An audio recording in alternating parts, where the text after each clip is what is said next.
Welcome, everyone, to Buddhist Center. Let's begin with some auspicious verses from the King of Prayers in the language of gods, Nagas, and Yaksas, in the language of demons and of humans too, and however many kinds of speech there may be, I shall proclaim the Dharma in the language of all. Lai ke dan lu dan nu jing ge zhu bong da dan mi ke nan dang zhuo wa gun ji zhan nan di san ba tan che ke du da gi ju den do. The four seals of Buddhist teachings. All composite things are impermanent. All contaminated things are of the nature of suffering. All phenomena are of the nature of emptiness and selflessness. Transcending sorrow is peace.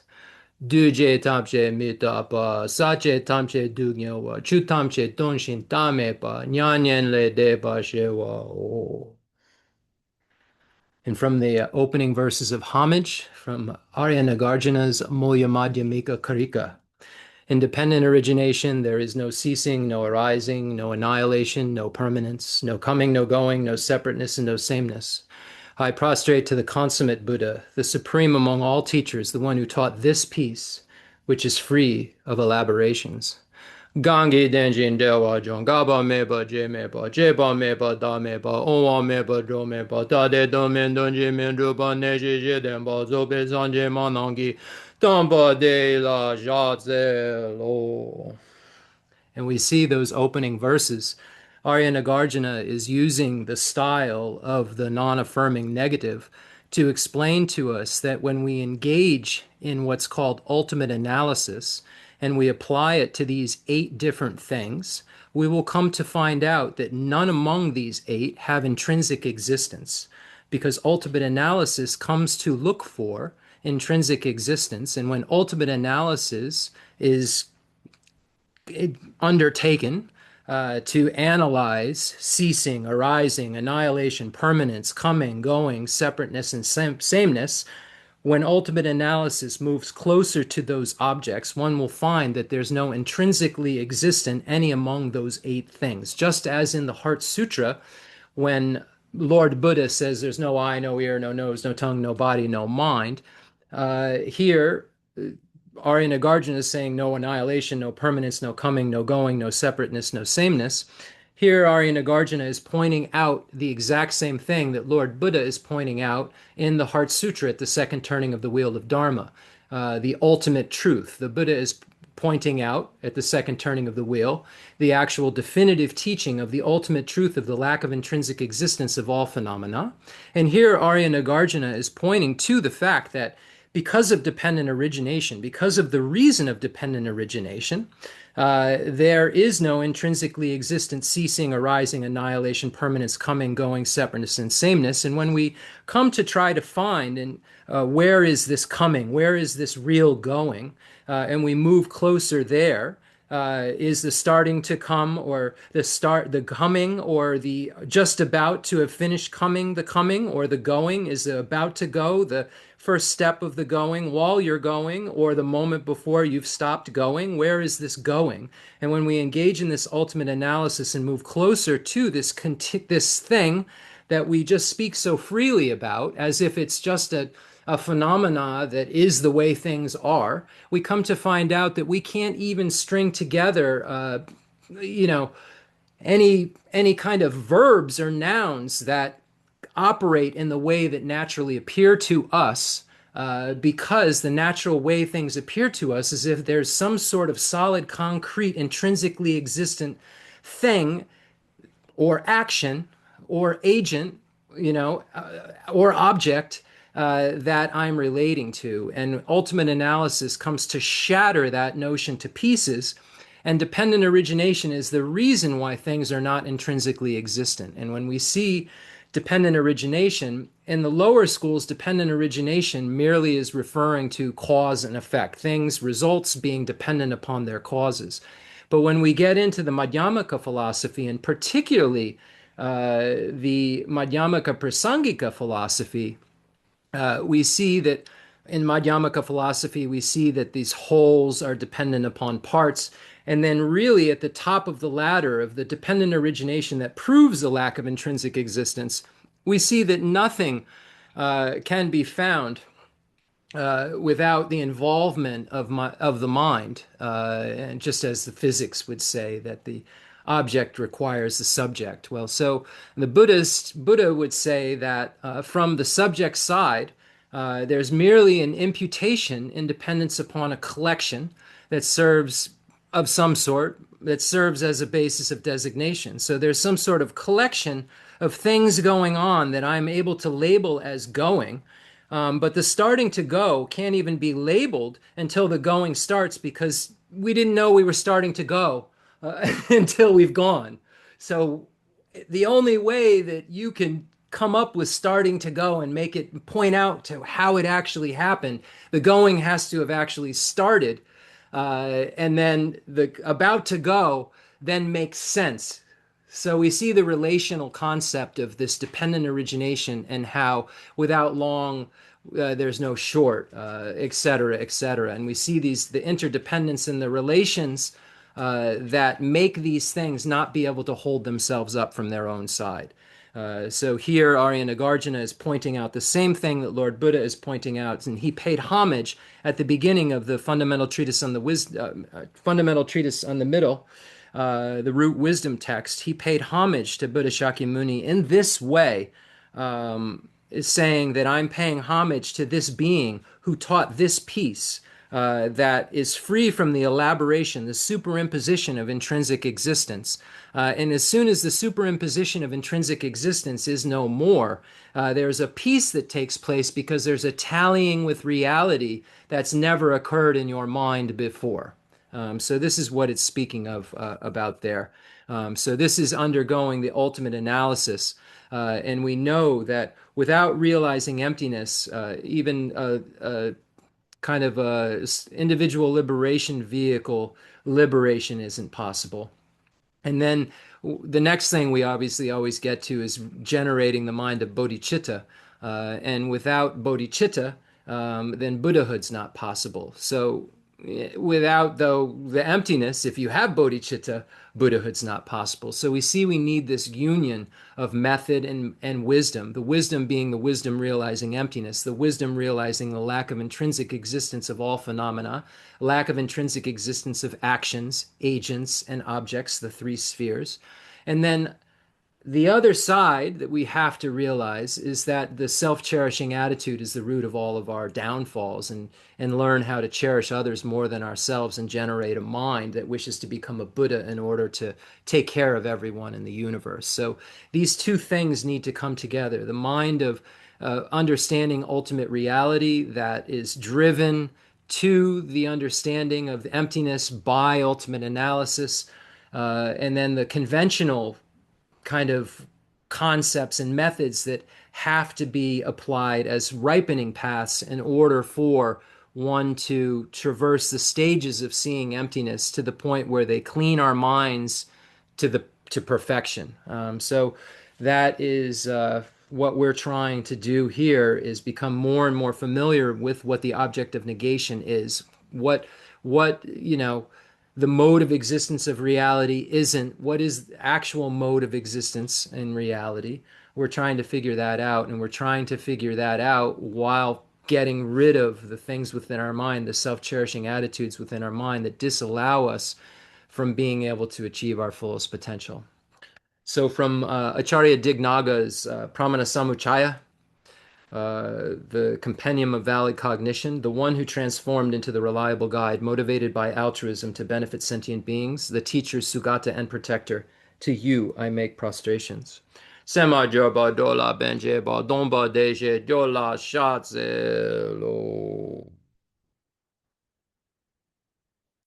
Now, we've paid homage to Buddha Shakyamuni in various ways, and we've said, may this teaching be able to be heard in the language of all beings. Every being in the universe is language, every being in the universe is aptitude. And the reason that we're saying this is the way that Buddhas help beings is to teach them the truth of suchness. The way that we get out of cyclic existence and all our problems is to learn the truth of suchness and to apply the truth of suchness to our minds. And Buddhas know that the only way to really help sentient beings is to teach them the truth of suchness. As it says, the Buddhas do not wash away the negativities of beings, nor do they remove their miseries with his hands. The spiritual realizations can't be transferred. It's just by teaching the truth of suchness that beings are liberated. By me understanding the truth of suchness, I can be liberated. If I discover the mode of existence of reality, which is emptiness of intrinsic existence, then I can be free. But this discovery has to come from my side, and the learning of it has to come from my side, but the teaching of it comes from those very skillful beings we call Buddhas and Bodhisattvas who only enter into this world in order to do what I just said, show people like me how to discover what needs to be discovered without any other motivation. Other than that, the motivation of these great beings is just to help every single being in the universe to discover the truth of suchness.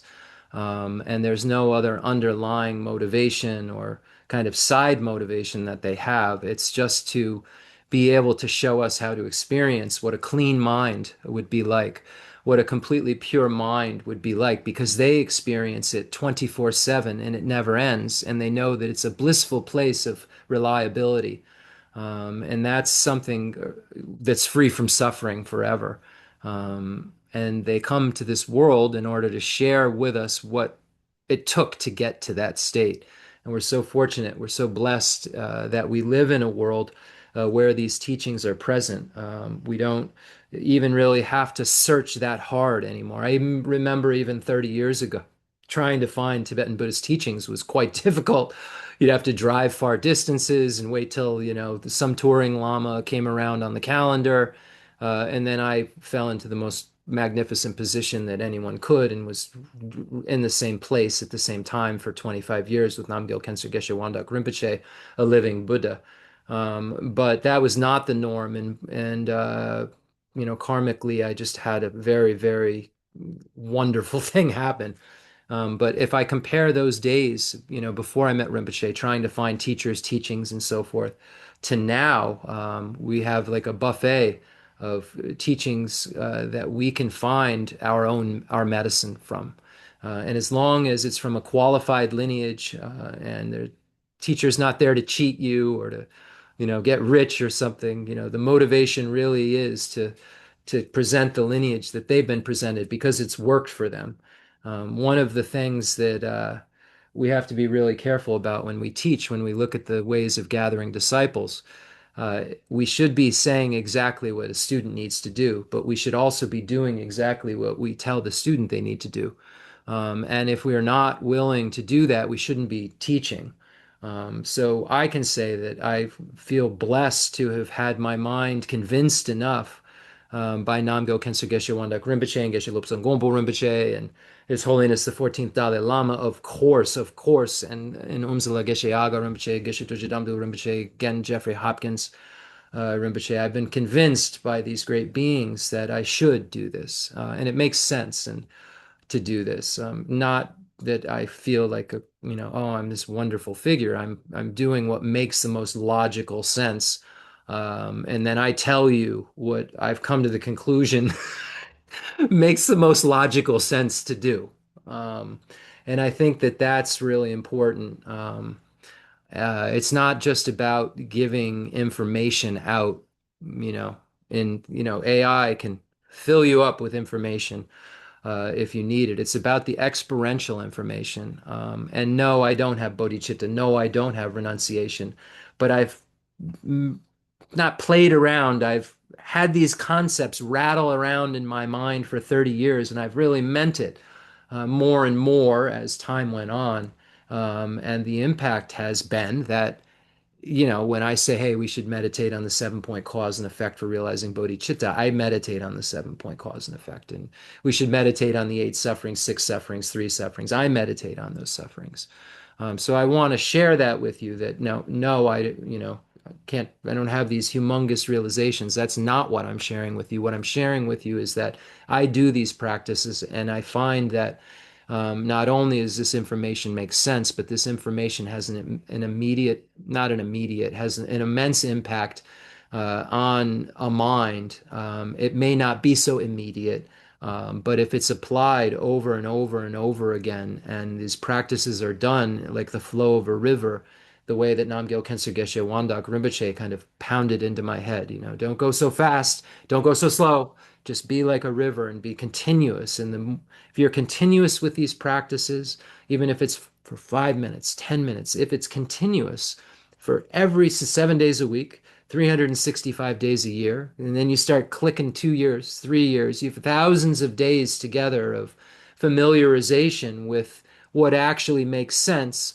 Whereas before this started, I had thousands of days of familiarization with things that didn't make any sense. So um, it just is only logical to engage in this. So we've talked about ultimate reality. We've talked about things not intrinsically existing. We know that, Lord Saraha, all the great masters say that, if there's any compassion divorced of wisdom, this will not lead you even to nirvana. And if you have, I think it's right here, by entering emptiness, but this is from Saint Saraha's writings. By entering into emptiness, but devoid of compassion, one will not find the supreme path.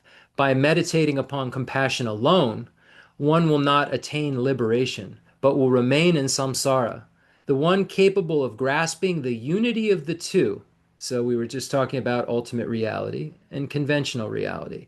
Can you grasp the unity of the two? The nature of every phenomena is two truths, ultimate truth and conventional truth.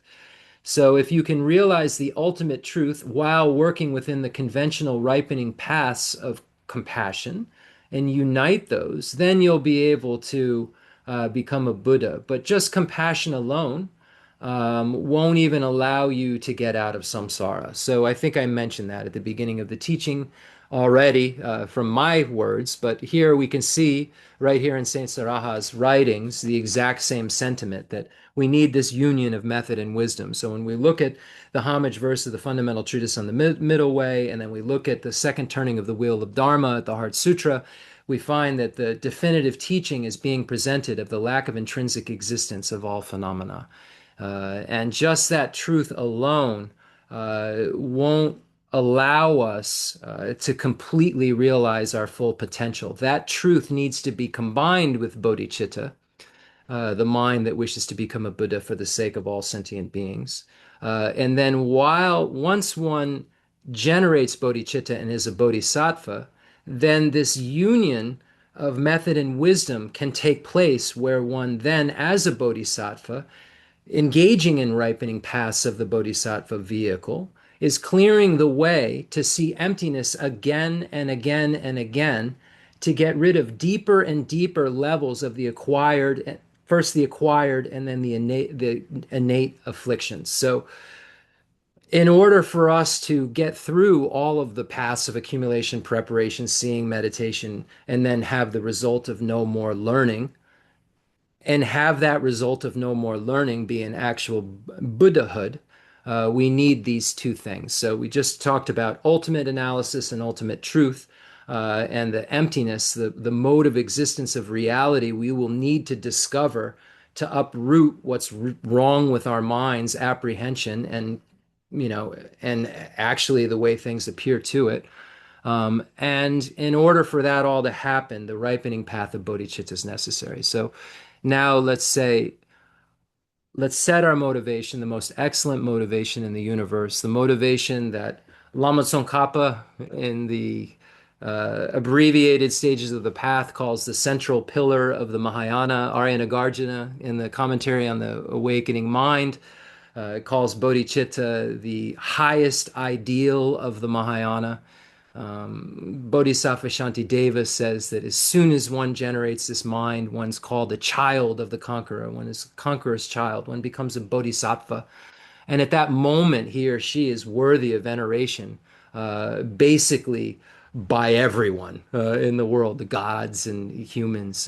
So you become, in terms of your lineage, one of the most important beings in the universe, the moment that that mind we keep talking about and have been talking about now for about 2 years since we got stuck on the stanza just as I've fallen into the sea of this suffering life, you know, help me realize clearly this that every sentient being who's my own mother has got the same problem of the eight sufferings, six sufferings, and see three types of sufferings that I do.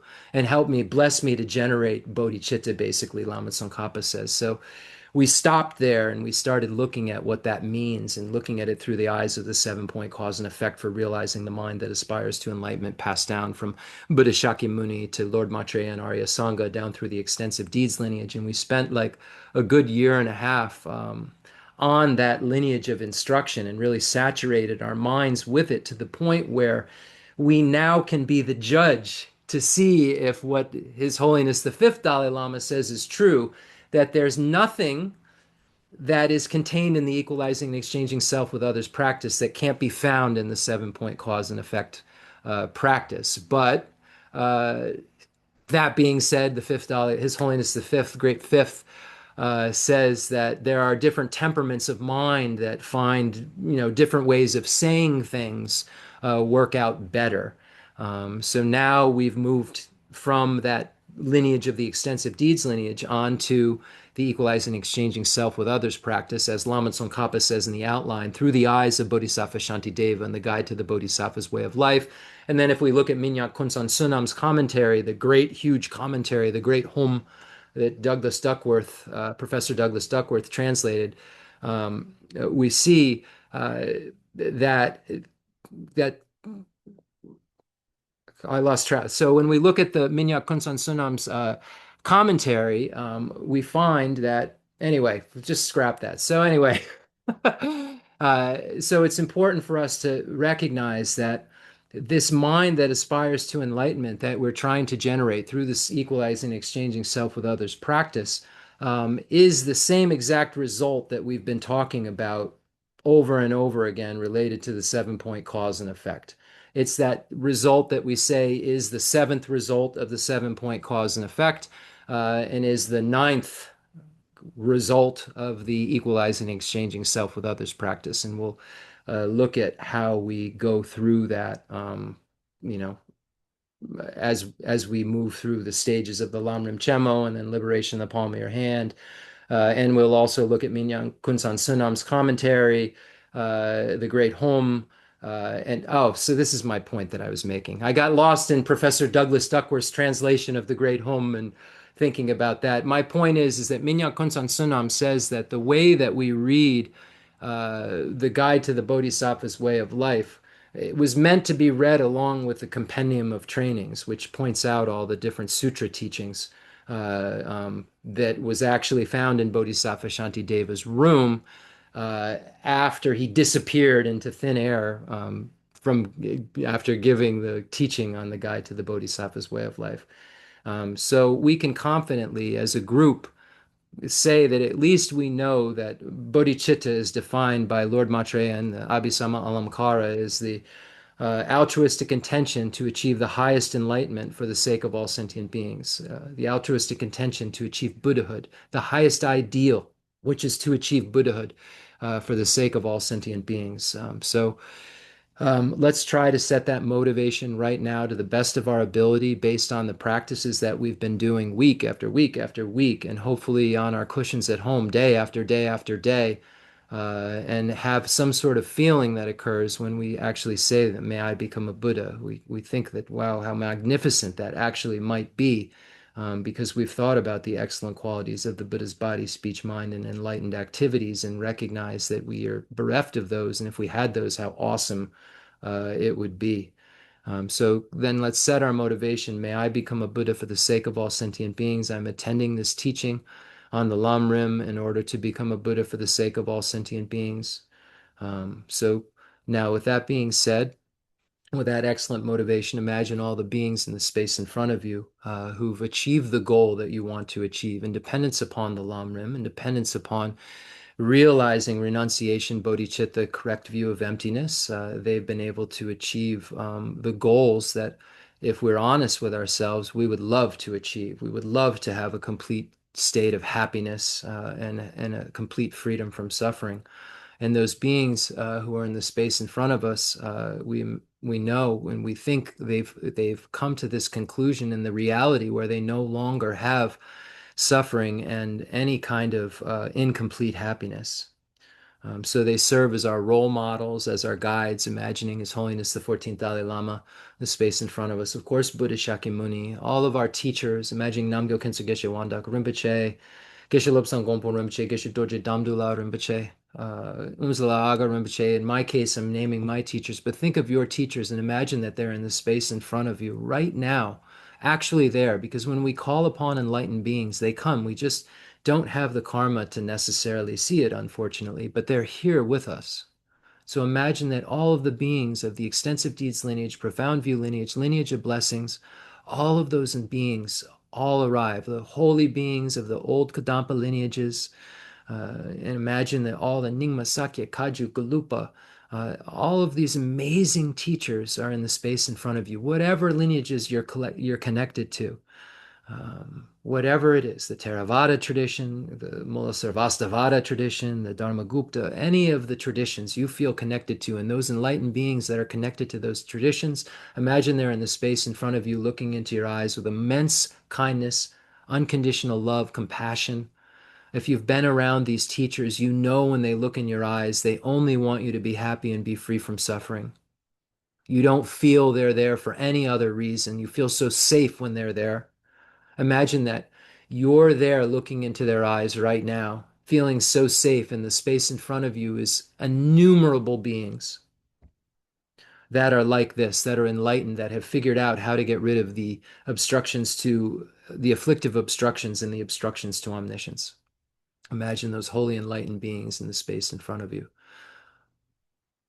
Now share this experience with all sentient beings. Imagine that you bring them all here to be your guests. In the beginning of the teaching, we said, may I proclaim the Dharma in the language of all, according to the King of Prayers.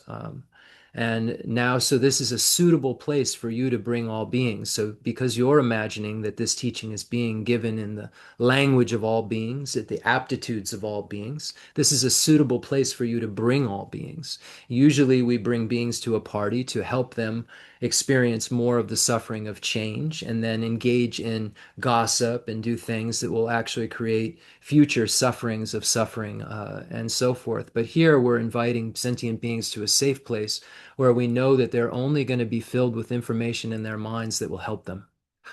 And we know that this information is catered to them because that's how we started the teaching. We said that it would be. Imagine that you're bringing to beings to that kind of place. Even a 10th ground bodhisattva is brought to that place, and he or she will hear exactly what they need to hear to cross over into the resultant state. Imagine that that kind of teaching is being given right now. Hell, hungry ghost, animal, human, demigods, and gods, but starting with beings you actually know. As Acharya Kamalashila says in the stages of meditation, don't imagine people on Pluto you've never even heard of. We start with our friends, those loved ones that we're closely connected to, those people we feel close, warmth, and then we move through the way that the Lamrim teaches us onto neutral beings, strangers. We imagine that we bring all of them here. All beings want happiness. All beings want to be free from suffering. Suffering should be removed because people don't want it. Happiness should be achieved because people want happiness. If we're looking at happiness at a grand level, why wouldn't it make sense for me to then make it so beings achieve happiness if it's something that I like, and I like when people try to make me happy? I don't like suffering, and I like when people try to remove my suffering, and there's an interdependence there that we can see. And then imagine that you bring those difficult people, those people that you can say, I hate them, I can't stand them, they're monsters.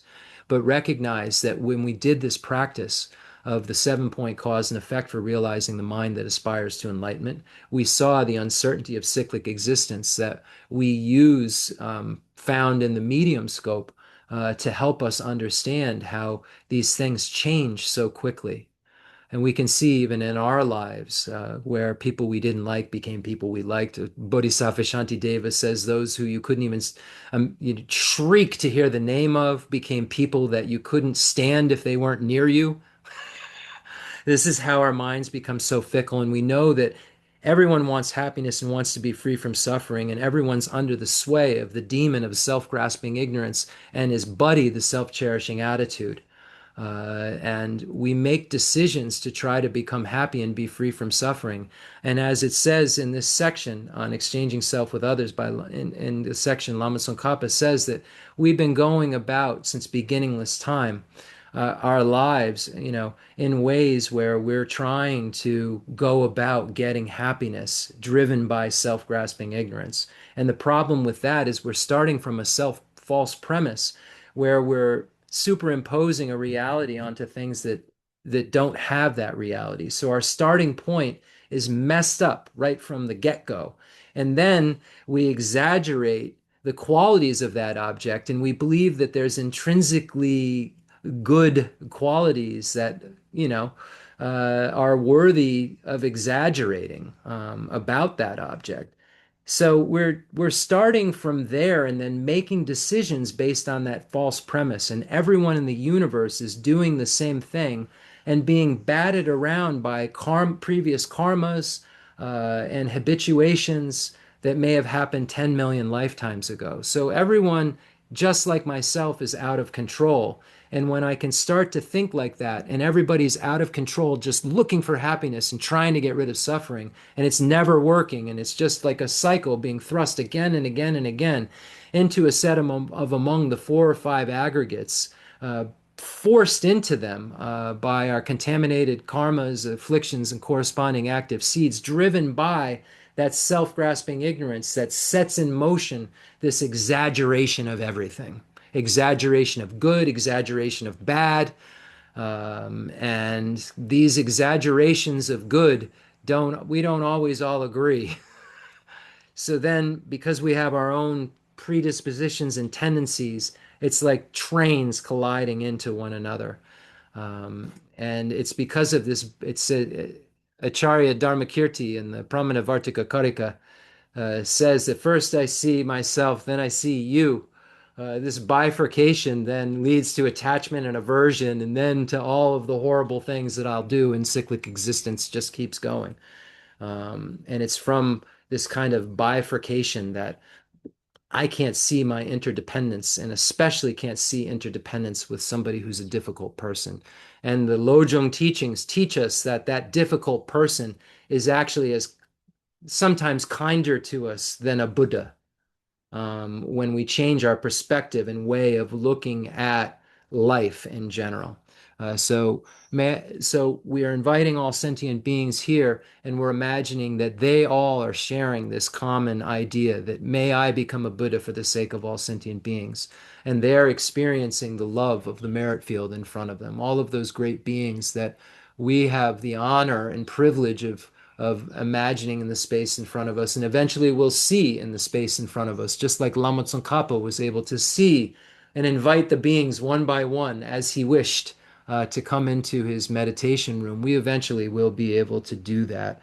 And just imagine that, some of the beings that we're inviting here can do that already. And we eventually will do that. So let's just imagine this amazing state that we will achieve, the Buddhas in front of us, and this wonderful activity that we're doing, trying to guide sentient beings to a place where it makes more sense to have love and compassion than impatience and hatred, where it makes more sense to start to look at how things actually exist in reality than to just be confused all of the time and make bad decisions based on exaggeration.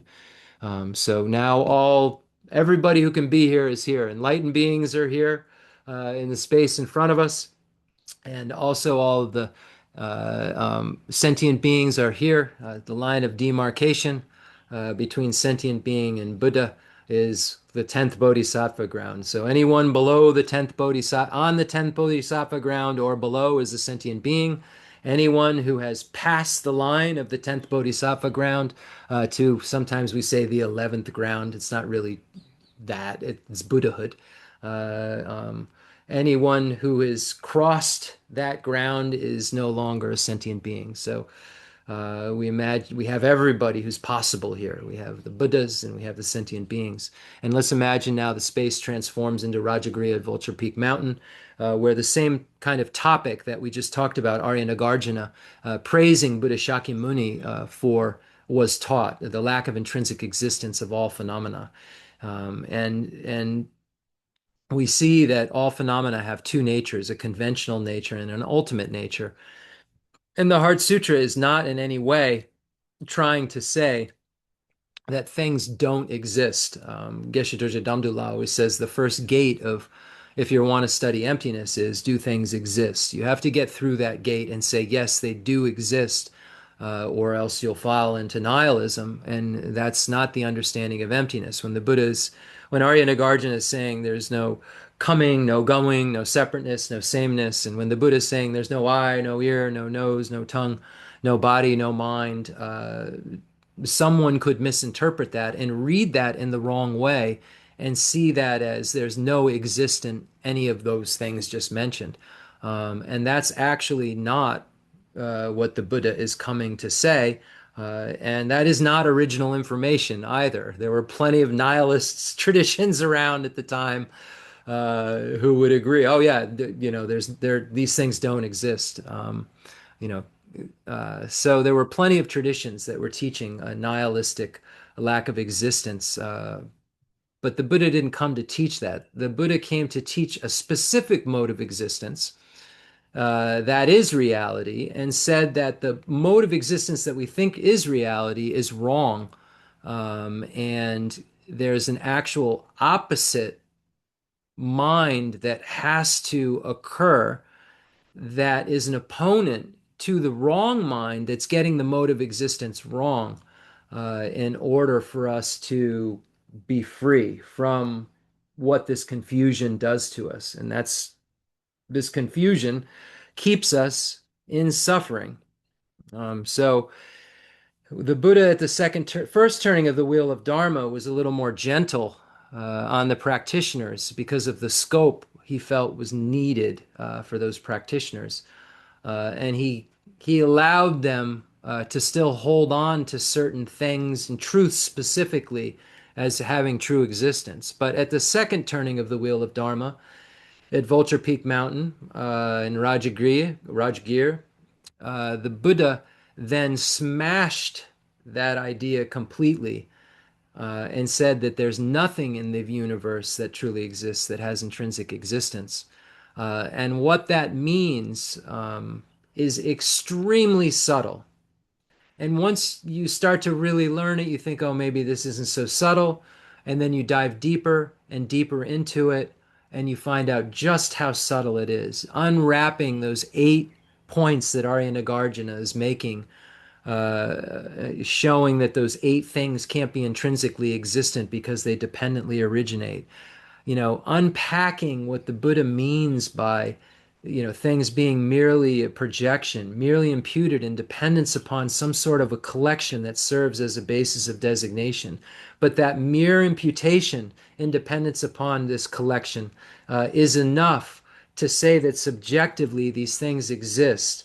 But that mere imputation being the mode of existence is the mode of existence of reality that negates that things intrinsically exist or objectively exist from their own side.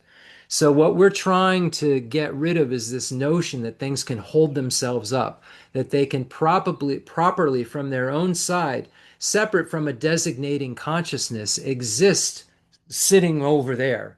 That I can somehow be found if I looked hard enough over here. And the table could somehow be found to intrinsically exist if I look hard enough over there. And I would never, ever, until I started to think about it and started to apply these ultimate analyses, the 4 essentials and so forth, I would never go about my day and question whether or not that table over there existed from its own side. I would just assume it did. It appears like it does, and then I just fall into the into it and say, I don't even consciously say, oh, that thing intrinsically exists. I just it appears and I apprehend it in the same way, and both are wrong. So the Heart Sutra is a little bit of medicine we start giving ourselves, a little bit of medicine at a time, to try to combat this poisoning of our mind that's been going on since beginningless time. And the unpoisoning only occurs in little bitty increments. So every time we read this Heart Sutra and we think about what it may mean, we think about conventional truth, we think about ultimate truth, we think about how things could have a mode of existence other than the way they appear to me, and how that may be just fine. How if I can somehow establish my reality, then there's a flowing existence that isn't scary, um, that works. And if we can't posit a reality that works and that flows and that karma and its results function while saying things are empty of intrinsic existence, then we haven't realized emptiness. Emptiness should help us know that things dependently originate, that things exist, and dependent origination. When we see something that exists, we should be cued in that there's something that's empty over there. There's a harmony that without nothing works. So anyway, and then implicitly within the Heart Sutra, we find, or hidden, however you'd like to say it, we find the five paths: the path of accumulation, preparation, seeing, meditation, and no more learning. And those paths are ones that a bodhisattva goes through, the first four, in order to first, he or she becomes a bodhisattva, the first part of the path of accumulation. And then he or she goes through various levels of realization of emptiness, first conceptually, then direct, over and over again, to achieve the path of no more learning. And the emptiness that is realized uh, during all those stages is the same exact emptiness. So the point that we have to come to the conclusion of is there isn't deeper levels of the nature of reality. There is one nature of reality, and we just need to apply that nature of reality to our mind over and over again, so that it clicks and then works in line with it. So it's going to be fighting it right to the very last bitter end in terms of appearance, at least. Things are going to be appearing even while we know that they're, we'll have the level of nirvana on the eighth bodhisattva ground, and still things will be appearing like they intrinsically exist to us. So this is something that's deeply embedded in our psyche, makes us make all of our decisions, makes us make wrong decisions. If we're looking at making decisions for our well-being, we make the wrong ones because of this mess of our mind, this poisoning of our mind that we need to kind of dose with emptiness, in order to kind of lessen the poisoning and lessen the poisoning and lessen the poisoning, and the poisoning of apprehension, and then get rid of the poisoning of appearance. And that's how we traverse these stages. There's no shortcut. There's no quick way. We have to go about it in an order. And the Buddha luckily showed us an order. The Nalanda Pandits show us an order. The great Lam Rinpas show us an order. And I feel so fortunate to have been shown that order. Okay, so the Sutra of the Heart of Transcendent Knowledge. Again, imagining we're in Rajagriha at Vulture Peak Mountain. Buddha goes into samadhi. It looks like he's out of it, but there's something that Buddhas can do that others can't do. A normal being can only meditate upon emptiness or conventional reality. You got to pick one. If you're not a Buddha, you have to pick one. Even an arhat has to pick one. I can meditate upon ultimate reality, or I can dwell in the conventional reality. And there won't be a simultaneous realization of both of those things for any being other than a Buddha.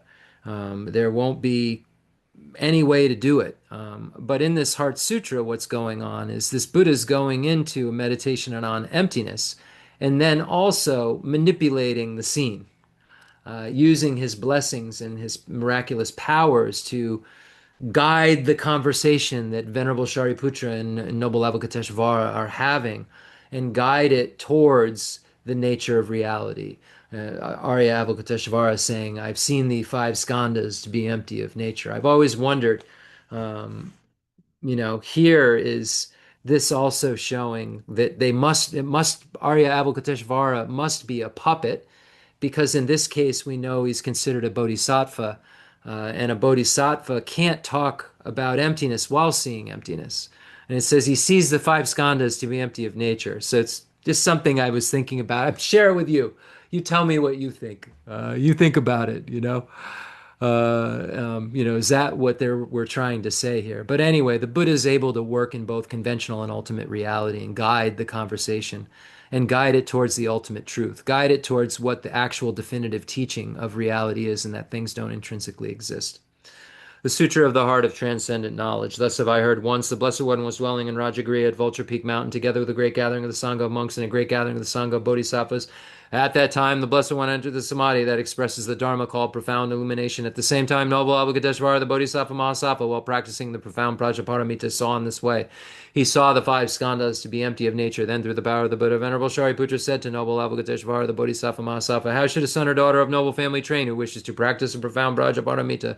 Addressed in this way, Noble Avalokiteshvara, the Bodhisattva Mahasattva, said to Venerable Shariputra, O Shariputra, a son or daughter of noble family who wishes to practice the profound Prajaparamita should see in this way, seeing the five skandhas to be empty of nature. Form is emptiness, emptiness also is form, emptiness is no other than form, form is no other than emptiness. In the same way, feeling discrimination, formation. What are we doing now? Feeling, discrimination, compositional factors, and consciousness are emptiness. I'm trying to put the better translated words in there.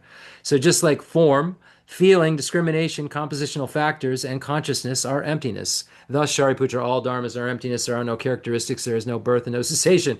There is no impurity and no purity. There is no decrease and no increase. Therefore, Shariputra, in emptiness, there is no form, no feeling, no perception, no formation, no consciousness, no eye, no ear, no nose, no tongue, no body, no mind, no appearance, no sound, no smell, no taste, no touch, no dharmas, no eye, dhatu, up to no mind, dhatu, no dhatu of dharmas, no mind, consciousness, dhatu, no ignorance, no end of ignorance, up to old age and death, no end of old age and death, no suffering, no origin of suffering, no cessation of suffering, no path, no wisdom, no attainment, and no non-attainment. Therefore, Shariputra, since the bodhisattvas have no attainment, they abide by means of Prajaparamita. Since there is no obscuration of mind, there is no fear.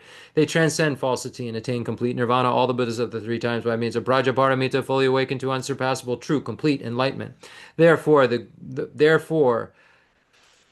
great mantra of Prajaparamita, the mantra of great insight, the unsurpassed mantra, the unequaled mantra, the mantra that calms all suffering should be known as truth since there is no deception. The Prajaparamita mantra is said in this way. Teata om gate gate paragate parasangate buddhi soha. Thus Shariputra, the Bodhisattva Mahasattva, should train in the profound Prajaparamita. Then the Blessed One arose from that samadhi and praised Noble Avalokiteshvara, the Bodhisattva Mahasattva, saying, Good, good, O son of noble family, thus it is, O son of noble family, thus it is. One should practice the profound Prajaparamita just as you have taught, and all the Tathagatas will rejoice. When the Blessed One had said this, Venerable Shariputra and Noble Avalokiteshvara, the Bodhisattva Mahasattva, the whole assembly in the world with its gods, humans, asuras, and Gandharvas, rejoiced and praised the words of the Blessed One. And for all of you sharp folks out there, ah. Kala jibene jodan ba nengu je du ju nga yi du do jen ju ba ba la ma yi bu shin zin ne song gan ro so la sha ze lo aga samara ja san da samara be ga samara jon ro aga samara jon aga samara da san da samara ya be de adon ka de paragate parasangate buddhiso apa ba gonje sanji ga ye de me do je lo ba do je me ba do je she wa do je dagi ba je me do be she dan je she den ko ye so ha gerin don ja je she wa dan me don ne be jen dan do wa dan don ba don jin bon so so jo ji da shi de jan den da de le jo. The fundamental ground is scented with incense and strewn with flowers, adorned with Mount Meru, the four continents, the sun and the moon. I imagine this is a Buddha land and offer it. May all sentient beings enjoy this pure realm. Holy Lamas high, wrap the sky of your Dharma bodies in massive clouds of knowledge and love. And let them pour upon the earth of your disciples as we are ready a shower of rain, the teachings deep and wide. I send forth this jeweled mandala to you, precious Guru. Sanje Chodan Zoji Chonan La Janjo Badu Dani Jazuji Dagi Juji Jibe Zonanje Drola Benje Zanje Dubasho. Sanje Chodanzo Ji Jonala Janju Badu Dani Jazuji Dagi Juji Jibe Zonanje Drola Benje Zanje Dubasho. Sanje Chodanzo Ji Jonala Janju Badu Dani Jazuji Dagi Juji Jibe Zonanje Drola Benje Zanje Dubasho. I go for refuge until I am enlightened to the Buddha, the Dharma, and the Sangha. By the merit I accumulate by teaching the Dharma, may I become a Buddha to benefit all sentient beings. Now read the text that we're giving a teaching on, that we slammed the brakes on to teach bodhicitta for the last 2 years.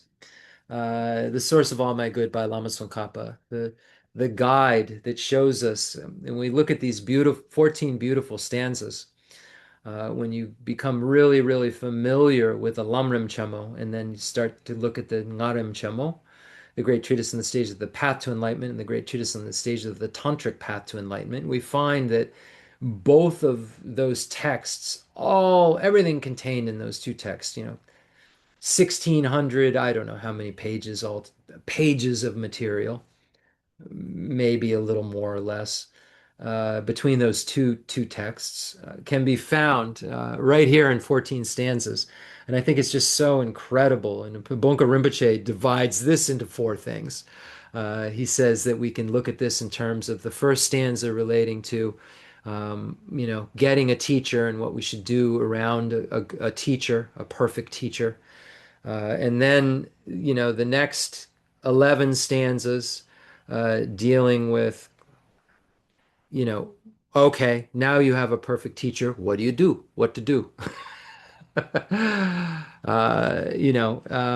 And then what you do is you realize that you've got this amazing potential, and then you engage in the practices for beings of three capacities: the teachings for beings of small capacity, the teachings for beings of medium capacity, and then the teachings for beings of great capacity. And then we know the teachings for beings of great capacity are divided into the perfection vehicle and the resultant vehicle. So the teachings that are common, it says once we've practiced the paths common that are shared well and become a vessel that is worthy, we can enter Tantrayana. So within the great vehicle teachings, we see the perfection vehicle and Tantrayana. So the great scope has the perfection and the Tantrayana. And all of these scopes serve as bases, foundations for the latter realizations. So we're so fortunate to have this roadmap to show us exactly what we need to do. Find a teacher. This is what you do once you found a teacher. Engage in the teachings for beings of three capacities. And then the 13th and 14th stanzas deal with supplications to not have a problem in this life or in our future lives, being able to do it, to engage in those teachings for beings of three capacities. So the 13th stanza talks about, in this life, may we, always have the spiritual friend, and may he or she live a long life, and our spiritual companions live long lives, and any obstacles that I have, may they go away. So there's prayers and supplications in stanza 13, according to Bobonko Rinpoche, for that. And then stanza 14 is a supplication that in all of my lives, may I realize, first of all, what the first stanza says, that the source of all my good, source of everything good I can have is a teacher. So may I never be separated in any life from that teacher. May I not lose track of what I'm trying to do right now in my next life. May I just, bam, meet with a teacher and keep going and going and going until I fulfill all of the requirements to become a Buddha, which are all of the grounds and the paths that are required to traverse to become myself, Vajradhara, the one who holds the diamond. So it's beautiful to see that you can, these 14, the Lamrim Chemo and the Ngarim Chemo can be divided into 14. And then these 14 can be divided into four. And then you could even, maybe even take the parting from the four attachments, and take it down to one stanza, maybe. If you were really clever. Yeah. And could get the Tantra in there. Yeah. So anyway, So it's wonderful that we have all this information to shape our minds. And like our minds can be shaped into whatever we want. We can shape them into demon mind and we can yell at people and be nasty, or we can shape it into a Buddha mind and be reliable and be full of bliss 24/7 and be the opposite of nasty or be miserable and nasty. So it's like, why would we want to mold our minds into anything but what feels so good? Yeah. The source of all my good by Lama Tsongkhapa. The source of all my good is my kind Lama, my Lord. Bless me first to see that taking myself to them in the proper way is the very root of the path, and grant me then to serve them and follow them with all my strength and reverence. Bless me first to realize that the excellent life I've leisure. So I've got a teacher. Now what do I need to do? Well, I better realize I got a body that's going to die and it was hard to get. And from this body, I could actually become a Buddha. The way I could take its essence is to practice these practices for beings of three capacities, which land me in Buddhahood. So bless me first to realize that the excellent life of leisure I found just this once is ever so hard to find and ever so valuable. Why is it valuable? Look what Jetsun Milarepa did with it. Grant me then to wish and never stop to wish that I could take its essence night and day, just like Jetsun Milarepa did, just like Lama Tsongkhapa did when he was wearing his body print into a rock making prostrations, because Arya Manjushri said you need to accumulate merit to see emptiness. That's taking the essence of this life. Nothing else matters. If seeing emptiness, according to Acharya Bodhisattva Shantideva, is the only way to liberation, what else do we have to do? What else matters? My body and the life in it are fleeting as the bubbles in the sea froth of a wave. That's a problem. If nothing else matters but seeing emptiness, and it's so hard and it takes so long and it takes a lot of effort, and my body can just be gone at any moment and I might be thrust into the hell realm. Have I created causes to be in the lower realms? Lama Tsongkhapa asks us in the first volume. Have I created causes to go to the lower realms? Am I creating causes to go to the lower realms? Will I in the future probably create some more causes to go to the lower realms? If the answer to that is yes, then we should be worried about what those deeds will bring to us. So it says here, bless me first to recall the death that will destroy me soon. Not to be scared because death, oh, you're going to die. No, you're going to die. And guess what? The only thing you're going to bring with you is the what you've done. And have you done, or are you doing, or will you do those things that will cause you to go to the lower realms? Or have you done, are you doing, and will you do those things that will cause you to go to the higher realms and then eventually liberation and Buddhahood? These are the questions that we ask ourselves, and this is the mirror of the Dharma that we hold up. And if we aren't holding it up and we aren't doing that, then we're really just gathering information. And maybe in our future lives, when we connect with these almost impossible circumstances to connect with again, then we'll put the effort in that makes sure that we won't be disconnected ever again from this practice. Um, Bless me first to recall the death that's going to destroy me and help me find share knowledge that after I've died, the things I've done, the white or black, the good or bad, and what those deeds will bring to me, happiness or suffering, fall away always close behind, as certain as my shadow. Grant me then ever to be careful to stop the slightest wrongs of the many wrongs we do, and try to carry out instead each and every good of the many that we may. When we see Guntan Dembe Drome's text about impermanence, he says, let me figure out a way to make sure that I'm slamming virtuous imprints into my mind every moment, and unpoisoning myself. Really, understanding like I deserve better, understanding I deserve better than this. Bless me to perceive all that's wrong with the seemingly good things of this life. They seem good, but I deserve better than this. I can never get enough of them.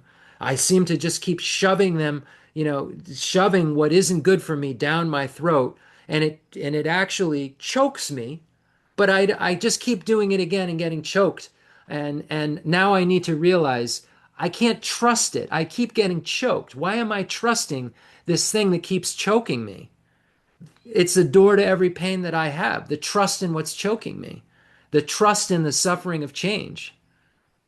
Grant me then to strive instead for the happiness of liberation. Grant me that these pure thoughts may lead me to be watchful and to recall what I should be doing. Mindfulness and introspection, the spy in the mind, seeing if I've told myself that I'm going to slap the slightest wrongs of the many wrongs that I do. and I'm going to carry out instead each and every good of the many that we may. And I've decided that samsara can't be trusted. I've decided that the suffering of change is the bait of cyclic existence. Now I have a spy in my mind seeing whether or not I'm remembering that or not. And if that spy catches me engaging in slight wrongs, or catches me just thinking the bait is just wonderful of cyclic existence, then the spy in my mind makes a call out to mindfulness to grab back what I wasn't supposed to forget that I was supposed to be doing. And the only way I won't forget is if I repeatedly habituate myself with these kind of feelings and these kinds of understandings so that I can recall what I should be doing. We should always be able to know this is what I'm supposed to be doing. That's mindfulness. I shouldn't forget that this is what I'm supposed to be doing. I shouldn't forget this is bait. I shouldn't forget that virtue causes happiness, non-virtue causes suffering. As soon as I seem to be confused and messing around with any of those things that are heading in the wrong direction, there should be something in my mind that alerts me to stop, even if it's just like a piece of wood, to then go back to, okay, this is what will allow me to achieve what I'm really looking for. And then I'll grant me to give the greatest care to make the vows of morality the essence of my practice. They are the root of Buddha's teachings. Oh, I've started to do some wrongs. But the foundation of Buddhist teachings is ethics. We look at the Vinaya basket being the foundation necessary to get concentration, the foundation necessary to get to actually realize emptiness. Here we go. I'm going to prove I'm not a robot. Oh, wow. I was unable to verify. I didn't put the puzzle piece in. I did it. I did it once again. Yeah, week number, I don't know, 300 or so. I am not a robot. I'm not. Even if maybe I make some movements that are like this, I'm not a robot. Okay. So I'm supposed to then take the essence of my practice and start to practice the three highest higher trainings. So in the medium scope, we see this reference. So now this buildup has taken place. I figured out that in the small scope that I'm going to die. I have a good potential to do something now, but I'm going to die. And then in the future lives, there's lower realms and so forth that I could be thrust into. Um, and and I've come to find out that even the higher realms don't have anything really to offer me. And I've come to find out about the eight sufferings of birth, aging, sickness, and death, meeting with the unpleasant, separating from the pleasant, not getting what you want, and the suffering of the appropriated aggregates. I've thought about this thoroughly and the uncertainty of samsara, and the dying again and again and shucking off bodies again and again and not being satisfied and going from the high realms to the low realms and not having companions in that quest. I've thought about that again and again and again, and thinking about the suffering of change, and the pervasive compounded suffering. That pervasive compounded suffering that Acharya Dharmakirti says is the truth of suffering that we need to identify. I've thought about that again and again and again, and I see that I have a life of suffering because samsara is suffering, nirvana is peace. But now, bless me to see that every living being, everyone my own mother, has fallen into. We take that renunciation that we've generated in the medium scope by recognizing the downfalls of cyclic existence, and we turn it towards others, and it becomes compassion. And we recognize that they're in the same exact position that I'm in, and they want happiness and want to be free from suffering. And I have a way to get out of samsara. I know there's something that I've learned about in the small and medium scope that others also could discover. May I become a Buddha to help them discover that. May I achieve my highest potential. And that highest potential is Buddhahood, so that I can be the most reliable guide to them. Grant me then to practice the wish for enlightenment, to take on myself the task of freeing them all. That altruism that occurs right before you generate bodhicitta, where you say, I will take on myself the task of bringing all sentient beings to happiness and taking them away from all suffering. And oh, reality check.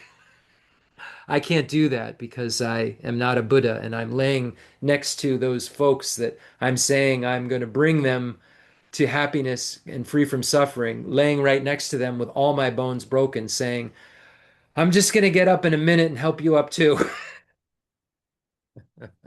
Bless me to see clearly that the wish itself is not enough. We can't just wish it. We have to get out there and do the six perfections, the 10 perfections, the three types of ethics. So, for if I'm not well trained in the three moralities, I can't become a Buddha. Grant me then a fierce resolve to master the Bodhisattva vows. Grant me that I quickly gain the path where calm abiding and insight and special insight join together, one which quiets my mind from being distracted to wrong objects, the other which analyzes the perfect meaning in the correct way. Grants that once I practice well the path shared and become a vessel that's worthy, I enter with perfect ease the way of the diamond, the tantric vehicle. Highest of all ways, holiest door to come inside for the fortunate and good, the Vajra vehicle. Grant me, bless me to know with genuine certainty that when I've entered thus, the cause that gives me both the high attainments is to keep my pledges and my vows most pure. Grant me then always to keep them, even at the cost of my life. So we see this stanza connects to the medium scope. They are the root, the greatest care to make the vows of morality, the Pradamoksha vows, the essence of my practice. They're the root of Buddha's teaching. And here it says, the cause that gives me both the high attainments is to keep my pledges and my vows most pure. So since we got left the medium scope, we were talking about the Pradamoksha vows, we've now taken on Bodhisattva vows. And then once we enter the tantric vehicle in the highest tantras, we then take tantric vows. So if we want to actually achieve the results of tantra, then we have to keep our pradamoksha, bodhisattva, and tantric vows clean. They are the root of Buddha's teaching, whether it is the Pradamoksha vehicle, the individual liberation vehicle, or the tantric vehicle. The foundation is ethical behavior. And Lama Tsongkhapa wants us to know that and know that we should keep these vows just like we would our own life. And if those who are out there saying, I'm a Tantra person, so I can do whatever I want because it's all pure, that's actually going against what the Buddha taught. And as Jeffrey Hopkins in the Meditation on Emptiness says, during these degenerate times, everybody loves Tantra, but Tantra isn't for the degenerate. Bless me next to realize as well as I can the crucial points of both the steps, the essence of the secret ways. Grant me then to practice as the holy ones have spoken, putting all my effort in and never leaving off the practice of the four times. Highest that there is, grant me that. So here's number 13, the stanza 13, where the third point Pabunka Rinpoche makes is, okay, the first point, okay, find a teacher. Second point, what do you do once you found a teacher? Third point, it's a prayer of supplication for things to go well in this life and in the next. Fourth part, the 14th stanza, is the supplication so that until you're a Buddha, everything goes well. Bless me, grant me that the spiritual friend who shows me this good road and all my true companions in this quest live long and fruitful lives. Bless and grant me that the rain of obstacles, things within me or outside me that could stop me now, stop and end forever. In all my lives, may I never live apart from my perfect lamas. May I bask in the glory of the Dharma. May I fulfill perfectly every good quality of every level and path and reach then quickly the place where I become myself, the one who holds the diamond. Okay, so if you want to become the one who holds the diamond, you will need to realize emptiness as a bodhisattva. In order to become a bodhisattva, we have to generate bodhicitta. The only entrance into the Mahayana is bodhicitta, and when you get bodhicitta, you become a bodhisattva. So again, we're looking at the equalizing, exchanging self with others practice that will show us how to actually become a bodhisattva by generating the mind that aspires to enlightenment, bodhicitta. So we've been looking at what are the obstacles. We've been looking at this causal vehicle called equalizing, exchanging self with others for realizing bodhicitta through the eyes of Bodhisattva Shantideva. It's a lot of the eighth chapter, and Lama Tsongkhapa points out, the problems or obstacles to us being able to actually work with this practice, and then gets into how we would do this practice, and comes to say that we will eventually be able to change our attitude where we would be literally say that my body is under the control of others, meaning like I will only do things that will help you with these limbs. I will only say things that will help you, that will be good for you with my speech. So when it says that I will only think good things with my mind for you, for your welfare, for others' welfare. I will only think of others' welfare with my mind. And this is what being under the control of the Buddha. I offer my body, speech, and mind to you, Buddha. I offer my body, speech, and mind to sentient beings. It means like the Buddha says to do certain things with your body, speech, and mind. I'm going to do those things. And sentient beings need to be aided in various ways, first with intention, and then that intention drives my intended action of my body and speech. So may it just be working for them. Normally, I'm just using my body to work for me, saying things that make me feel good and thinking, how can I do something just for me? And this now, there's a disregard for me and a thinking about you that then somehow holds the secret to my getting everything that I want. So if you lose, so Bodhisattva Shantideva is saying that, like, if you then now we are talking about applying mindfulness and introspection before to, okay, am I doing what I'm supposed to be doing? Am I engaging in the ethics that abandons the 10 non-virtuous activities? Am I engaging in the 18 root, in 46 secondary bodhisattva vows? Am I abandoning the things that the bodhisattva vows say to abandon? I have a spy in my mind. I have a mindfulness in my mind saying, this is what you're not supposed to be forgetting, Jeff. And then there's a spy in my mind going, okay, are you forgetting it? you know, have you lost track of it? So then Lama Tsongkhapa says here, if you lose the thought that your body, etc., is for the other's welfare and think that they're for your benefit, or you see them as agents of physical, verbal, or mental harm to others, then stop this way of thinking by contemplating how this previously brought you limitless harm and how you are still mistaken with regard to its appearance of helpfulness, which is false. So here you're using the mirror of the Dharma. You're seeing that you still haven't convinced your mind that the self-cherishing attitude is negative. It's a sign when you start to lose your mindfulness, lose your mind. When you start to, work for your own benefit, when you've told yourself that that doesn't make sense, I've convinced myself that cherishing others is the key to my happiness. It shows that you're still seeing self-cherishing as helpful, and you need to double down your efforts. And if you are controlled by this wrong way of thinking, it produces only unbearable suffering. So you should think about that, like, oh, I'm starting to slip back in my old ways of thinking. That means, and the spy in my mind has caught it. Because I'm not supposed to be thinking like that. I'm supposed to be thinking that my body and speech and mind are to benefit you, and not for my own benefit. And my body and speech and mind are to help you, not to harm you. So we need to then recognize our weakness when this occurs and double down our meditation on our meditation of the unbiased attitude of friends, neutrals, and enemies, and come to understand it, becoming equally willing to benefit others, and then starting to work through to the point where you recognize the downfalls of the self-cherishing attitude, and you have with that actual exchange of self and other that occurs in both the 7-point cause and effect for realizing the mind that aspires to enlightenment and equalizing, exchanging self with others practice. And Bodhisattva Shantideva says in the Guide to the Bodhisattva's Way of Life, when you self-cherishing ruined me before, that was another time. Now I recognize you. Where will you go? I will destroy your arrogance. So you're not going to hide any longer. When I didn't know that you were ruining me, that's another time. Now I know the downfalls of the self-cherishing attitude, and I'm not going to give in to it. So this is mindfulness talking. And then, obviously we're all going to make mistakes and we're going to take steps backwards. And that's what the spy in the mind is there for, to see if it really is another time, that when is it really another time that I'm allowing the self-cherishing attitude to run my life, or is it now? Dispel the thought I still have my own welfare. I have sold my mind to others, meaning I've given my mind. My mind is only going to do intentions that are good for others. And then my intended actions will only be good for others. They will be for the sake of others and won't be for me. I already gave you to others. Do not be dispirited. Offer your energy.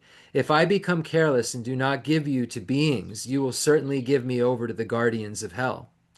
So if I don't cherish others and I don't care for others, the self-cherishing attitude will deliver me to the lower realms of cyclic existence. Because when I start with self-grasping ignorance and then run with the self-cherishing attitude, I don't make decisions that are good. I disregard your needs. I'm oblivious to your needs, and I'm only thinking about myself. And when I do try to help you a little, there's something in it for me. Thus, you gave me over to long periods of suffering. That self cherishing attitude that I thought was my friend, that since beginningless time I thought was giving me something good, it's only given me long periods of suffering. Now I remember my grudges. I will destroy these selfish thoughts. So, this is the kind of inspiring information that we use to unpoison our mind. The poison of the self cherishing attitude, the poison of the self grasping ignorance. We unpoison our mind by recognizing that poison makes us sick and we shouldn't want it in our mind. Similarly, when you repeatedly reflect on the benefits of cherishing others, you produce powerful enthusiasm from the depths of your heart. Discontinue your present attitude of disregarding others and keep your potential disregard of others from arising. Through affectionately viewing others as dear and beloved as much as you can, develop an attitude that cherishes others to the degree to which you previously cherished yourself. Cherish others as you do yourself. So it's a change in this perspective that Lama Tsongkhapa is talking about. We're very good at changing our perspective. Like Bodhisattva Shantideva said, at first I couldn't bear the thought of you being there and hearing your name, and now I can't bear the thought of the person's absence. Do not turn away from this difficulty. Although you were frightened upon hearing someone's name, now due to the power of conditioning, you dislike that person's absence. So we see how we've changed our perspective even in just ordinary, in our ordinary life. We've been willing to change our perspective just with one person who we didn't like, and then we suddenly were willing to like to such a degree that we couldn't stand being without them. So we see how we can change our perspective, and now we cherish ourselves. It's brought us tons and tons of suffering, as Lama Tsongkhapa points out, spent countless eons going about improper methods for achieving your own welfare. And you've only been tormented by suffering because the improper method was self-cherishing. And self-cherishing then dictated intended actions. The intention of a self-cherishing and dictated intended actions that have caused enormous amounts of suffering and have caused us to be tormented and actually waste our time and engage in, it says, our time becomes useless and laborious. Imagine you do a lot of work and it's useless. And it's just, then that's what we do over and over. We do so much work, we make our lives so hard and it's all useless. If seeing emptiness is the only way to liberation, then what else is there to do? To produce the attitude that cherishes beings in this way, you must remember their kindness or recognize that they help you. Sound familiar? All sentient beings have been your mother. Remember their kindness, wishing to repay their kindness, love through the force of attraction, great compassion, altruism, bodhicitta. It's saying the same thing here. Yeah. And now, though, we're going to remember a kindness in a more sophisticated way than just the way of kindness of a mother. And we'll learn about that in detail. It's not in the Lam Rim Chemo, but the oral commentaries and the we have a lot of commentaries to rely on. So you'll see what is meant. To produce the attitude that cherishes beings in this way, you must remember their kindness or recognize that they help you. For example, once farmers see that through sowing healthy seeds they will reap a good and abundant harvest, they value a fertile field. Likewise, once you are certain that you will accomplish all temporary and final well-being through sowing the seeds of generosity and so forth in the field of living beings, you will cherish others. So all of my excellent qualities that I can achieve, my perfect excellent qualities that I will achieve, will depend upon others, will depend upon my being generous to sentient beings, not harming sentient beings or engaging in the sources of such harm, being ethical around sentient beings, being patient with sentient beings, making effort for sentient beings in my own practice for their sake, meditating, all of these things will be what causes the actual fulfillment of all of my needs. And that's where we start with in the Mahayana. May I become a Buddha for the sake of all sentient beings. We realize in the medium scope, in the Hinayana vehicle, that we don't even fulfill all of our own needs, let alone all sentient beings' needs. So we have just decided, because we have renunciation, that I got to get out of these incomplete, awful states. And now you find out you're still going to be in an incomplete state if you don't become a Buddha. Um, so you come to learn that it's independence upon other beings in the Bodhisattva path of the six perfections, 10 perfections, that you become a Buddha. And engaging in the Bodhisattva deeds says, living beings and conquerors are similar. From them you achieve a Buddha's good qualities. How is it that you do not respect living beings just as you respect the Buddhas? In reference to this, killing living beings leads you to the three miserable realms. If you save others from being killed, you go to a happy realm and have been there and have a long life there. So we see there's the opposites. There's the ethics which abandons killing, and then there's the killing. The killing gets you into the lower realms. The ethics that abandons killing gets you into the higher realms. So it's only logical to engage in the ethics which abandons the 10 non-virtuous activities, the killing being the first one. In the same way, stealing or giving away your resources, being hostile or cultivating love, you see the opposites, you know, and compassion will produce results such as leading you respectively to a miserable realm or a happy realm. Contemplate especially that you need to focus on living beings as you develop the spirit of enlightenment, and that by accomplishing the bodhisattva deeds for the sake of living beings, you reach Buddhahood. So these two depend on living beings. Also reflect on bringing generosity, etc., to perfection in dependence on living beings as taught in the verses on the necessity of making living beings happy. Arya Nagarjuna's essay on the spirit of enlightenment, or the commentary on the awakening mind, and then we'll end. The desirable and undesirable effects of life in the happy or miserable realms in this world arise through the benefit and harm you do to living beings. If you attain unexcelled Buddhahood and dependence on living beings, why be at all amazed that in these three realms the resources of deities or humans relied upon by Brahma, Indra, Rudra, and the worldly protectors are also brought about by just helping living beings? So worldly pleasures and you know unworldly pleasures, are all a result of helping sentient beings, benefiting sentient beings. All of the many sufferings living beings experience as animals, hungry ghosts, and hell beings come from harming living beings. The sufferings of hunger, thirst, violence, and torture, which are difficult to reverse and inexhaustible, are the results of harming living beings. So here Lama Tsongkhapa is making the case for it being logical to refrain from harm because of what it causes, and it being logical to engage in help because of what it causes.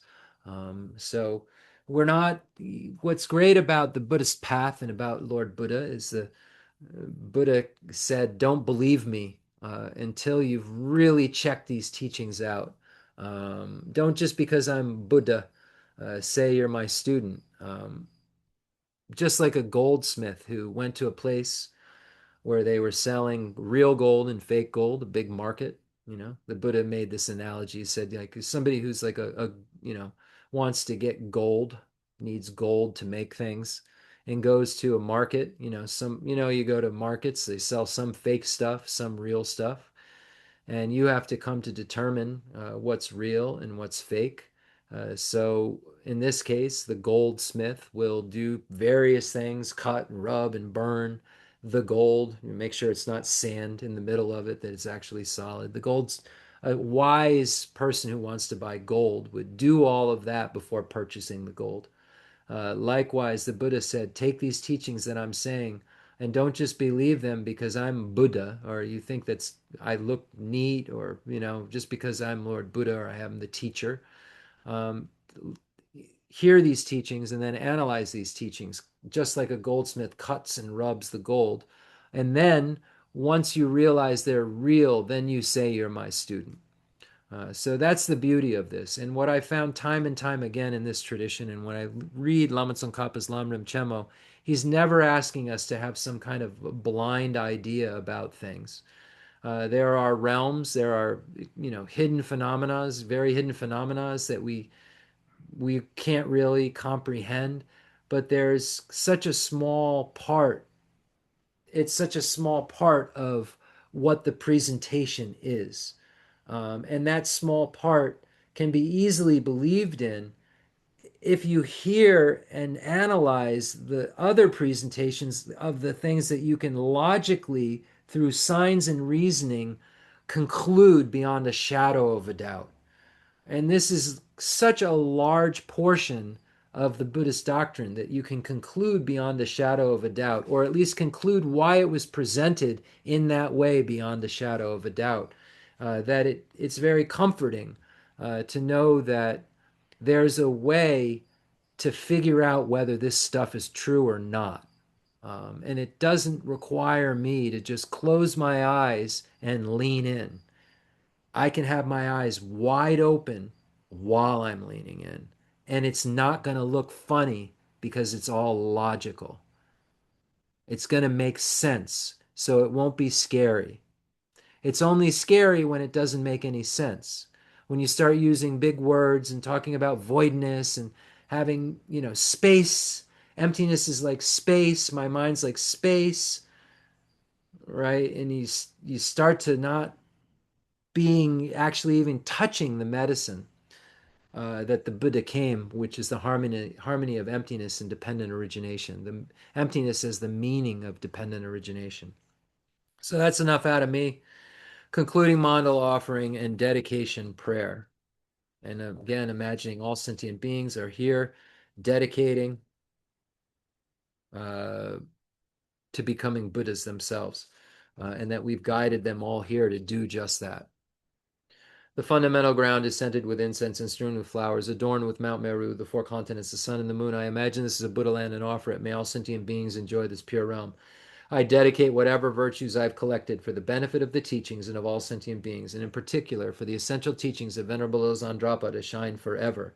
I send forth this jeweled mandala to you, precious Guru. Any mistakes that I've made, may they be purified by the mantra of Vajrasattva. I don't know mistakes. I, in the beginning, forgot what I was referring to about the compendium of trainings in the Guide to the Bodhisattva's Way of Life. But that was just an omission. Any complete mistakes that I've made, I apologize, but I can't think of any. And may they be purified by this Vajrasattva mantra. Om Benza Sato Samaya Mene Balaya Benza Sato Zena Vajita Deda Meva Vazulugaya Meva Zubugaya Meva Andurado Meva Vazavazidi Mebra Jazava Gama Zuchi Megidem Chiam Guru Mao Bhagavan Zava Dada Gada Benza Mame Moga Benza Bava Mahasamaya Zava Om Ve Jorama Jorama Jorama Junjagala Raja Morama Wajadaja Junjo Rilu Rilu Hongjo Hong. I dedicate all this virtue to emulate the knowledge of the hero Manjushri, and likewise Samanta Bhadra as well, with whatever dedication is praised as supreme by all the conquerors who traverse the three times. I also dedicate all my roots of virtue for the sake of auspicious deeds. Jambel Bao Jeda Jemba Dangondu Zambo De Ande Jende De Da Gonji Jesu Da Loje Gewa De Da Damje Radu Ngo Duzum Je Be Jewa Damje Ji Geo Ngo Wagan La Jodu Nga Ba De Da Jenge We Zawa De Gonjan Zambo Juje Radu Ngo War Ji. May the supreme jewel Bodhicitta that is not arisen arise and grow, and may that which has arisen not diminish but increase forevermore. Janju Zenjo Rinpoche Maje Banam Je Dorji Je Banyaba Me Bayang Gone Gondu Belwar Jog. Through this virtuous action, may I quickly attain the state of a Guru Buddha and lead every being without exception into that enlightened state. Gewa di nyodu da lama zanje drujo ne drowa jinja maluba dei zala goba jog. In all my lives, may I never separate from my perfect lamas. May I bask in the glory of the Dharma. May I fulfill perfectly every good quality of every level and path, and reach then quickly the place where I become myself, the one who holds the diamond. Jewa gondo yanda lama dandame juji bella lonjuji zadan lanji yunden razo ne dorji jangi goban yordu jo. From my two collections, vast as space, that I have amassed from working at this practice with a great amount of effort for a great length of time, may I become the chief leading Buddha for all those whose mind's wisdom eye is blinded by ignorance.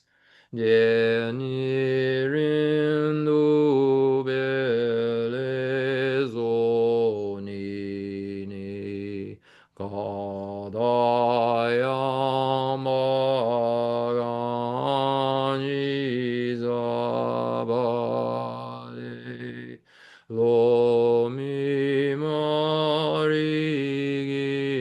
non ro non regne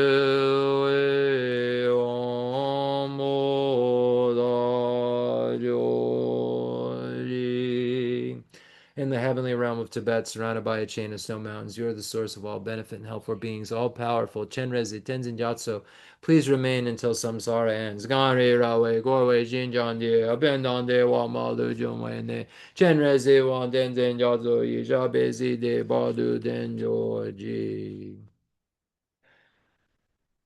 Supplication to Namgyal Khensur Geshe Wangdak Rinpoche, my root teacher. A complex yogi poses as a simple monk.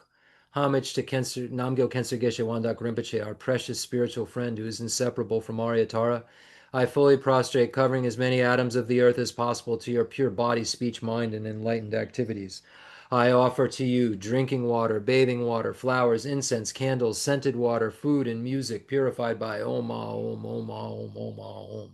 The rarity of having 1 million wish-fulfilling gems is a common occurrence compared to meeting with a holy teacher like you. Place the complete path to Buddhahood in our childlike hands.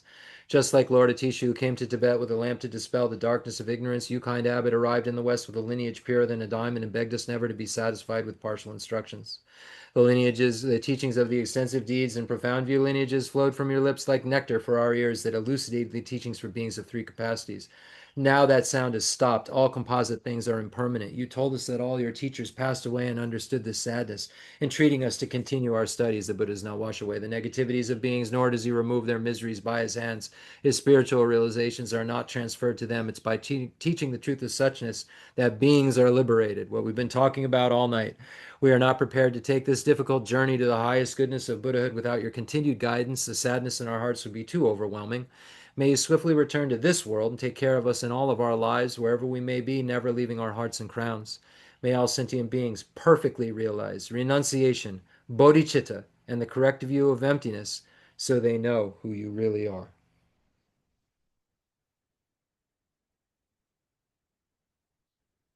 Thank you so much, everybody. I appreciate your patient listening, your awesome listening. Uh, I hope you were listening without the faults of the three pots, because the three pots make it so if we have those faults, we don't have anything to analyze. And if we don't have anything to analyze, we have nothing to meditate on. So I hope you listened well and have an awesome, awesome, wonderful night. See you around.